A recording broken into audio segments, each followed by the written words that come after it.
सन 76 में राम बाप की आत्मा आती है, तो क्या शिव बाप का टीचर का पार्ट नहीं चला? बाप तो कहते हैं मैं 3 पार्ट बजाता हूं और मैं एक ही हूं, तीनों पार्ट बजाने वाला। बाप भी हूं, टीचर भी हूं और सदगुरु भी हूं। तो एक वो कौन हुआ है?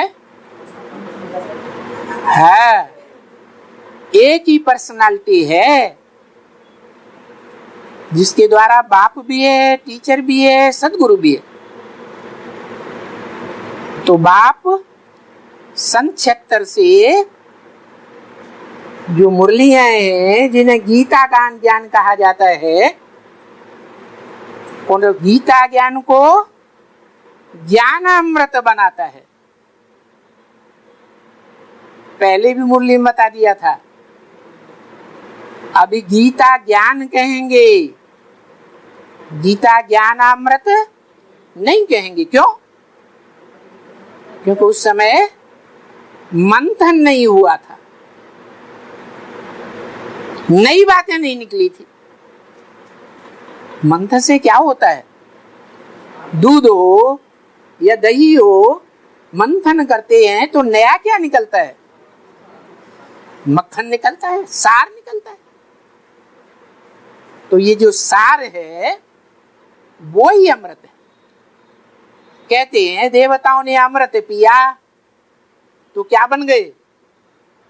अमर बन गए। तो वो जो गीता ज्ञान अमृत है,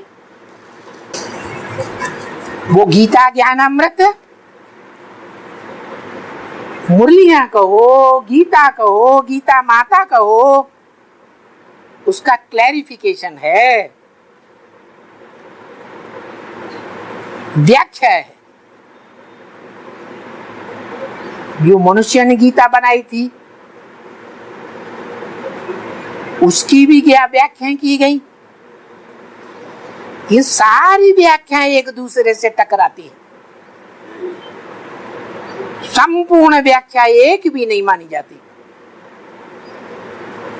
तो गायन है, कह समझे कवि या समझे रवि। रवि माने ज्ञान सूर्य खुद ही आए तो कवि की जो भाव भंगिमा है उसको प्रत्यक्ष कर सकता है। तो ब्रह्मा के द्वारा जो भी मुरलियां बोली गई, गीता माता जो भी आई, उस गीता माता की सही व्याख्या बाप ही आकर के करते हैं टीचर के रूप में। यज्ञ के आदि में भी वही पुरानी गीता पढ़ करके सुनाते थे, परंतु व्याख्या बाप की अपनी थी, दुनिया वालों की व्याख्या नहीं थी। जो आदि है वही अंत में भी होता है। सतयुगी शूटिंग के आदि में भी ऐसा ही था और सतयुगी शूटिंग के अंत में सन 76 में ही ऐसा हुआ। तो जो व्याख्या देते हैं उससे ये बात साबित हो जाती है कि भगवान के असली रूप में अभी भी सृष्टि पर सन 76 में भी नहीं आया। फिर कब आता है? बोला है तुम बच्चों को तमो प्रधान से सतो प्रधान बनने में 40 से 50 वर्ष लगते। तो 40 कुछ आत्माएं 40 वर्ष में पुरुषार्थ करके संपन्न बनेंगी या नहीं बनेंगी? और जब संपन्न बनेंगी तो राजधानी का फाउंडेशन पड़ेगा या नहीं पड़ेगा? पक्का। बाप आते हैं तो धक्क से राजधानी स्थापन करते हैं। तो 76 में क्या राजधानी स्थापन हुई? नहीं। रुद्रमाला के मणके तो हैं, देखने में आते हैं, ज्ञानी तू आत्माएं हैं, मुख बने हुए हैं, अलग अलग प्रकार का ज्ञान भी सुनाते हैं, लेकिन वो राजधानी जिसे कहें संगठन शक्ति, वो दिखाई देती है। राजधानी का अर्थ ही है राजा की धारणा शक्ति।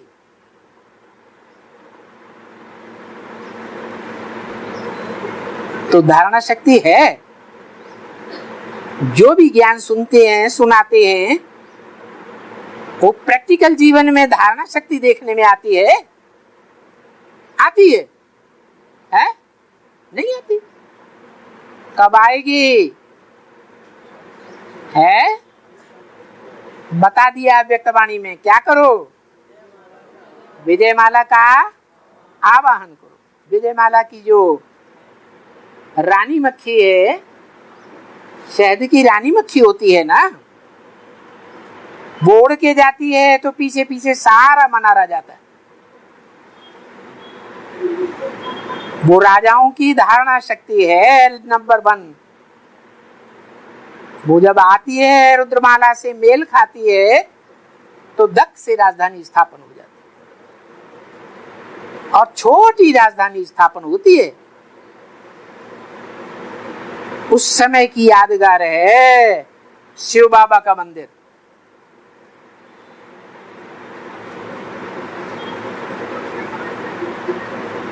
तब क्या गायन होता है?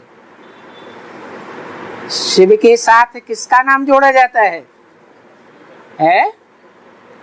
अरे 33 करोड़ देवताओं में से कोई का नाम जोड़ा जाता है? कोई मनुष्य का नाम जोड़ा जाता है? किसका नाम जोड़ा जाता है? शिव के साथ सिर्फ शंकर का नाम जोड़ा जाता है।